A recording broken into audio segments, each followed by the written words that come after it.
இன்றைக்கி நம்ம என்ன புதுசாக ட்ரை பண்ண போகிறோம் அப்படின்னா ஜவ்வரிசி பொங்கல் தாங்க ட்ரை பண்ண போகிறோம். அதுக்கு வந்து நான் 200 கிராம் ஜவ்வரிசியை வந்து எடுத்து வச்சுருக்கேன். அதே மாதிரி 200 கிராம் வந்து பாசிப்பருப்பி எடுத்து வச்சுருக்கேன். இதை நல்லா கழுவி 2 மடங்கு தண்ணி ஊற்றி நம்ம வந்து இதை வந்து வேக வைக்க போகிறோம்.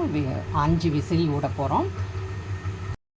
இன்றைக்கி வந்து நான் மாவு ஜவ்வரிசி எடுத்துருக்கேங்க, அதனால் உடனே நம்ம இது வந்து கழுவி யூஸ் பண்ணிடலாம். நீங்கள் சப்போஸ் நைலான் ஜவ்வரிசி எடுத்தீங்கன்னா கண்டிப்பாக வந்து நைட்டே ஊற வச்சுருங்க. ஊற வச்சால் தான் இது செய்கிறப்போ ரொம்ப நல்லா வரும். மாவு ஜவ்வரிசி நீங்கள் செய்கிறீங்க அப்படின்னா உடனே நம்ம பாசிப்பருப்போட கலந்து கழுவிட்டு நம்ம குக்கரில் வச்சிடலாம். இப்போ எனக்கு 2 டம்ளர் ஜவ்வரிசி 2 டம்ளர் பாசிப்பருப்பு வச்சுருக்கேன் ஈக்குவல் குவான்டிட்டியில்.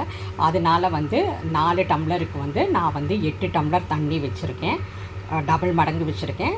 ஸோ இப்போ வேக விட போகிறேன். 5 விசில் வந்த பிறகு எப்படி இருக்குன்னு பார்க்கலாம். 5 விசில் விட்டுட்டு விசிலை எடுத்துகிட்டு பார்த்தோன்னா நல்லா வெந்து வந்துருச்சுங்க. நல்லா அப்படியே கிளாஸியாக இருக்குது பாருங்கள் பொங்கல். ஸோ இப்போ நம்ம தாளிக்க வேண்டியது தான். இதுக்கு ஒரு சின்ன கடாயில் நம்ம என்ன பண்ண போகிறோம்னா நெய் ஊற்றி முந்திரி பருப்பு திராட்சை இதெல்லாம் போட்டுட்டு நம்ம இதை தாளித்து கொடுத்தோன்னா நம்ம ஜவ்வரிசி பொங்கல் ரெடி ஆகிடும். இப்போ நம்ம தாளிச்சிட்டோங்க பொங்கலுக்கு முந்திரி பருப்பு திராட்சை அப்புறம் வந்து ஜீரகம் மிளகு அப்புறம் வந்து கருவேப்பிலை இதெல்லாம் தாளித்து நெய்யில் தாளித்து ஊற்றிட்டோங்க. பாருங்கள் ஜவ்வரிசி அழகாக தெரியுது. இது வந்து ஒரு வித்தியாசமான ஒரு ரெசிப்பியாக இருக்கும். ஜவ்வரிசி பிடிக்கிறவங்களுக்கு இது ரொம்ப ரொம்ப பிடிக்கும். இது இனிப்பு பொங்கலும் பண்ணுறதா இருந்தால் சேம் மெத்தடில் பண்ணலாம்.